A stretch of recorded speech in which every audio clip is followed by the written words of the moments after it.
Sa Tropang Yolo, wala na pong oras, live na po tayo. Live na po tayo in a few minutes. So, balikan natin ang tanong mga Yeah. katropa. Ang tanong ay kung ikaw ay ta-transit, anong sasakyan ang sasakyan mo para makarating sa patutunguhan mo at bakit? Correct. Sino gusto mauna? Katropang Shred, hindi ka pa nauna. Sino ka pa nauna? Sige. Ay, sige. Kaso ko doon sa pangalawa ako. Mag-volunteer na tayo. Sige. Hindi na una ka kanina. Kung ako, baka boss. Kasi Kasi may mga umakyat, butad na ng itlog. Oo, yung mga mani. namumalik. Oo. Namumalik, you know. Oo. Mais. Ay, mas. Tapos may pelikula ba? Oo, may pelikula. So, I May think, wifi. basta sa tabi ng bintana ako nakaupo. Yun lang naman. Tapos sino na po sa tabi, sa kabila? Bahala na. Sino? Juicy. Ito Or ah. bag ko, ganyan. Ayan. Kasi, I think mas na-enjoy ko yung pagta-travel by land. Kasi, at nakikita ko yung scenery, kumbaga, dun sa dinadaanan ko. So, tuwa ka sa slum, tapos sa LRT, sa mga bumbusina, ganyan, sa uso. Sa bus. traffic. Depende kung saan ako At sa mga napupunta. matagal naghihintay doon sa bus stop tapos hindi pa makasakay. Tapos yung plaka, nagsisiga, nakatayo. Huwag niyo naman akong baka pagsisihan ko yun. So, hindi, na-imagine ko pa sa EDS. So, So, umpisa lang yun. Pero eventually, mapupunta ka rin sa bukiran, ganyan. Sa open space. Sa open space. saan ba na to? Sa Davao? Dito. Bukid nun, ganyan. Mukha yan. Roro. Uy, sa Pangasinan meron. Oo, may mga lugar. May mga Kumbaga, lugar. ano. At saka ano yun, parang, di ba, changing sceneries. Okay, Baguio, pa. Urban. Oo, kasi I think yun Urban, kaya rural. gusto ko sa bus kasi nararamdaman ko na nagbabago yung nasa paligid ko. Nararamdaman ko tuloy na nagta-travel ako. Mhm. Na hindi ako nakastay lang sa isang lugar. Mhm. So yun. Tsaka pag may mga stopover, kasi minsan kailangan mo rin pahinga, ganyan. Mhm. So yun. Toilet. Mhm. Oh. Oo. Sino susunod? Kasi mo na ako. Nakita na ba kayo ng ano, yung tricycle? Na hindi yung tricycle na nakikita natin sa kamay nila. Ay, tricycle! I saw one, kanina lang. Like Yung pala where? yung tawag doon. Oo, tricycle. Tricycle, yun. Yes. Yung tricycle na, tika na seryoso. Alam mo yung tricycle, kasi naranasan ko to sa Palawan eh. Mayroong tricycle. Habal-habal? Hindi siya habal-habal. Yung, alam mo yung parang, yung katabi niyang, di ba ito yung motorsiklo, tapos may katabi siya yung lalagyan. Yung sidecar. Yung sidecar. Parang ano lang siya, rehas lang. Yun. Kasi baboy yun nilalagay. So, ikaw yun. Hindi naman sa baboy ako. Parang ang sarap lang sumakay doon. Nakasakay kasi ako eh. Alam mo, maranasan ko na yung feeling ng baboy bago nakasakay. Hindi na naman niya. Bakit yun? Yun talaga. Kasi- Feeling ko kasi yung mga baboy, hindi sila matutuwa sumakay doon. Pero ata may release, si Katrapang Fel na matutuwa Matutuwa sila siya. sumakay doon. Okay. Okay. Kasi naranasan ko yung ano, isang bahagi ng buhay ng baboy na sobrang gusto kong kainin. Na kung iuwi ko sa akin, gusto ko yung pakiramdam na nararanasan ko yung nararanasan ng ibang tao bago sila mamatay. Or ibang hayop. Wow, grabe. Ibang perspective. Hugot lang na gano'n, ano? Lalo na na-imagine ko eh, habang nandun sa motorsiklo, umaalog-alog, ganyan, kaya nakakapit ka. Tapos na-imagine ko yung baboy, umiiyak. Umiiyak siya. Tapos Kung ano, hindi ka na, dahil hindi ka na kumakain ng baboy ngayon. kumakain lalo. Kasi alam mo yun, namatay siya para sa'yo. So, might as well, enjoy mo na yung movie. Dapat hindi mapunta yung kanyang kamatayan Oo. sa wala. Oo. Diba? Bigyan mo ng dangal yung kamatayan niya, so mamagita lang pagsimot sa kanya.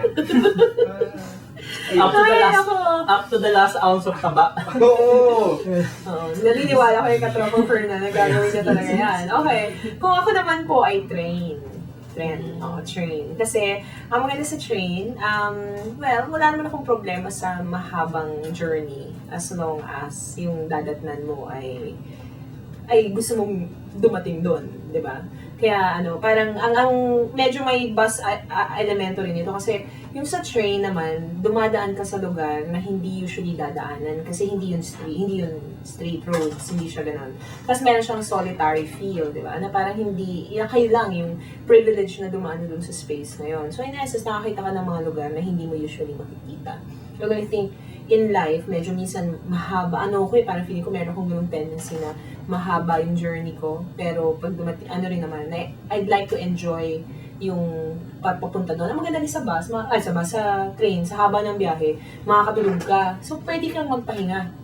Magpahinga habang journey ka. Pagkatapos nun, pag nagising ka, minsan nagulat ka na o nasa ibang lugar na, medyo nalampasan mo na yung mga bagay na maaaring hindi mo na nakita. Pero okay lang, kasi pagising mo, iba na naman may bagong umaga na naman. Katropa dream sa train yan, parang gusto ko yung train na yan. Kasi lahat ng karanasan ko sa train, hindi ganyan eh. It's either para akong sardinas, o para akong Talaga? nanonood ng mga magugulong bata sa labas. You haven't boarded the train from King's Cross, gano'n?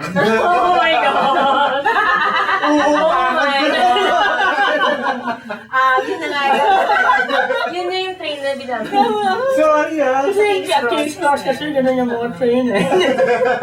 Sorry ah. Okay, Ano ba in eh? fairness- Batang PN ako Wait, London. So, meron din London. So, may extreme on that end. Pero meron din akong on the end na Jakarta, na Indonesia, di ba? So, Indonesia, huwag ka din tapos nagdaan din ako sa Malaysia. And when Kaya okay kayo na nag-travel, sige. hindi, pero kahit sa Hindi ka naman, Fernan, yung train sa Indonesia, promise talaga, munti kang sumaltik talaga yun. Hindi, sumasaltik na nga ako nun. Hindi ko papalo na nga yung ano ko nun eh.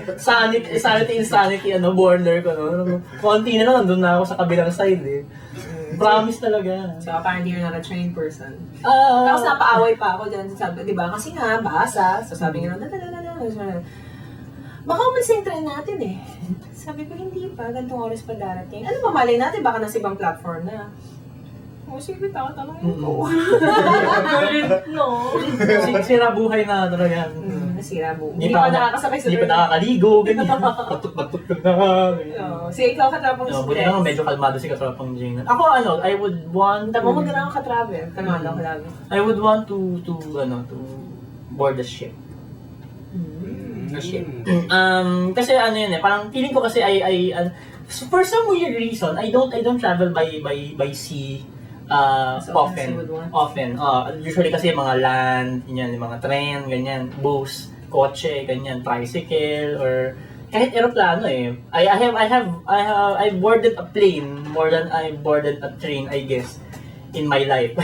Ganun siya. So parang or I boarded a ship, parang ganyan. So, galing ako sa isang lugar na puro dagat ang nakikita mo. Tapos parang, feeling ko na kasi, naano ko kasi na, napapansin ko kasi na kapag nakasakay ako sa bangka, kahit gaano ka-unstable yung conditions, like ang taas ng alon, or kalmado ang tubig, ganyan, na-enjoy ko siya. To the point, parang medyo ecstatic yung feeling kapag ka nandoon kasi nasa tubig ka, na nakasakay ka sa isang lata na lumulutang sa tubig. Tapos parang pag tumitingin ka sa horizon, all you see is the sea and the sky.